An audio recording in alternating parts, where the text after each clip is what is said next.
எல்லோருக்கும் வணக்கம். எல்லோரும் எப்படி இருக்கீங்க? Welcome to RST kitchen world. நம்ம இன்றைக்கி பார்க்கும்போது ஒரு சுறா புட்டு தாங்க. இது வந்து என்னோடய ஸ்டைலில் செஞ்சுருக்கேன். சூப்பராக இருக்கும். கண்டிப்பாக நீங்கள் உங்கள் வீட்டில் செஞ்சு பாருங்கள். ஃபஸ்ட்டு இதுக்கு வந்து சுறா வேணுமா வேக வச்சிடலாம். அதுக்கு அடுப்பில் ஒரு பாத்திரத்தை வச்சுட்டு தண்ணி ஊற்றிக்கோங்க.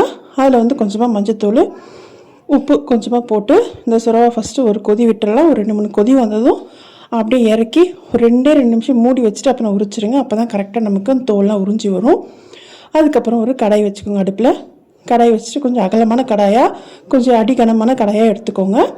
அதில் நான் ஒரு 3 டேபிள் ஸ்பூன் எண்ணெய் சேர்த்துட்டு நான் அதில் பூண்டு சேர்த்துக்கிறேன். பூண்டு இஞ்சி ரெண்டுமே நம்ம சமமாக எடுத்து சின்ன சின்னதாக கட் பண்ணி சேர்த்துக்கலாம். சேர்த்துட்டு இந்த பூண்டு இஞ்சி நல்லா அது எண்ணெயில் நல்லா அது பொரிஞ்சு வரட்டும். பொரிஞ்சு வந்ததும் ஒரு 3 வெங்காயத்தை, மீடியம் சைஸ் வெங்காயத்தை சின்ன சின்னதாக கட் பண்ணி அதில் சேர்த்துக்கிறேன். சேர்த்துட்டு நல்லா அதை வதக்கிக்கலாம். எண்ணெயை நல்லா வதக்கிக்கோங்க. நல்லா ஒரு ப்ரௌன் கலருக்கு வர மாதிரி நல்லா வதக்கிக்கோங்க.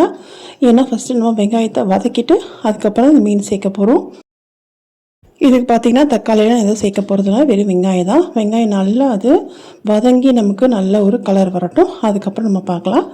இதிலே பார்த்திங்கன்னா நான் காஞ்ச மிளகாய் சேர்த்துக்கிறேன். நீங்கள் பச்சை மிளகாய் கூட சேர்த்துக்கலாம். காஞ்ச மிளகாய் ஒரு 4-5 சேர்த்துக்கோங்க. இப்போ தேவையான உப்பு, கொஞ்சமாக மஞ்சத்தூள் சேர்த்துட்டு நல்லா வதக்கும் போது வெங்காயம் பார்த்திங்கன்னா இன்னும் நல்லா அது வதங்கி வரும். இது மாதிரி நல்லா வதக்கி விட்டுக்கோங்க. அடுப்பு பார்த்திங்கன்னா நமக்கு மீடியம்லேயே இருக்கட்டும். ரொம்ப ஃபாஸ்ட்டாக வச்சிடாதீங்க. வெங்காயம் பார்த்திங்கன்னா கரிஞ்சிடும். இப்போ பார்த்திங்கன்னா நல்லா அது வதங்கி வரட்டும். நான் வந்து மீனை நம்ம வந்து கொதிக்க வச்சோம் இல்லையா, அதை நான் உரித்து எடுத்து வச்சுருக்கேன். நீங்கள் ரொம்ப நேரம் விட்டுறாதீங்க. மீனை ரொம்ப நேரம் விட்டுட்டிங்கன்னா ரொம்ப வெந்துடும். நமக்கு தோல் உரிக்கிறது கஷ்டமாயிடும்.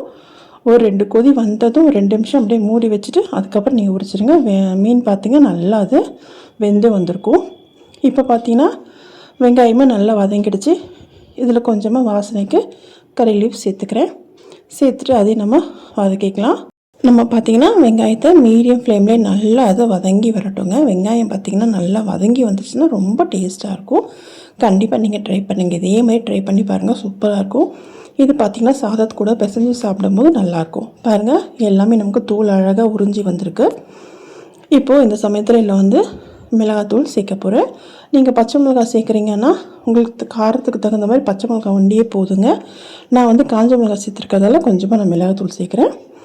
இப்போ பார்த்திங்கன்னா நல்லா வதங்கிடுச்சு. இந்த சமயத்தில் இதுக்கு தேவையான காரம் நான் மிளகாத்தூள் வந்து ஒரு ஸ்பூன் சேர்க்குறேன். 1 இல்லை 2 ஸ்பூன் சேர்த்துக்கோங்க. காரம் உங்களுக்கு எப்படி வேணுமோ அதுக்கேற்ற மாதிரி சேர்த்துக்கோங்க. லாஸ்ட்டில் வேணால் கொஞ்சம் மிளகாத்தூள் கூட நீங்கள் சேர்த்துக்கலாம். இது பார்த்திங்கன்னா நல்லா வதங்கிடுச்சு. இதுவும் பார்த்திங்கன்னா பச்சை வாசனை நல்லா போகணுங்க. ஏன்னா மீன் வந்து ஃபஸ்ட்டு நம்ம வேக வச்சிட்டோம் இல்லையா, அதனால் இது நல்லா அது பச்சை வாசனை போனதும் இந்த மீனை பார்த்திங்கன்னா அப்படியே நம்ம உதுத்து விடலாம். இப்போ பார்த்திங்கன்னா நான் எல்லாமே எடுத்து இது மாதிரி லைட்டாக இது மாதிரி கொஞ்சமாக அது பிசைஞ்சு போடுங்க. கரெக்டாக இருக்கும். ரொம்ப முழுசாக போட்டுறாதீங்க. அப்போ நமக்கு அந்த பொரியல் மாதிரியே இருக்காது. அதனால் கொஞ்சமாக நீங்கள் இது மாதிரி பிசைஞ்சு போடும்போது நமக்கு கரெக்டாக இருக்கும். அடுப்பு பார்த்திங்கன்னா மீடியம்லேயே இருக்கட்டும். ஏன்னா அடி பிடிச்சிரும். நீங்கள் நான்ஸ்டிக் யூஸ் பண்ணிங்கன்னா அடி பிடிக்காது. இது கொஞ்சம் அடி பிடிக்கிறதால நான் சிம்மில் வச்சுட்டு நல்லா கலந்து விட்டுக்கிறேன். இது பார்த்திங்கன்னா மீடியம்லேயே வச்சு நம்ம நல்லா இதை பக்கத்துலேயே இருந்து நல்லா கலந்து விட்டுக்கிட்டே இருக்கும்போது லாஸ்ட்டாக பார்த்திங்கன்னா நல்லா அது செவந்து சூப்பராக நமக்கு ஒரு சுறா புட்டு நமக்கு ரெடி ஆகிடுங்க. கண்டிப்பாக நீங்கள் உங்கள் வீட்டில் செஞ்சு பாருங்கள்.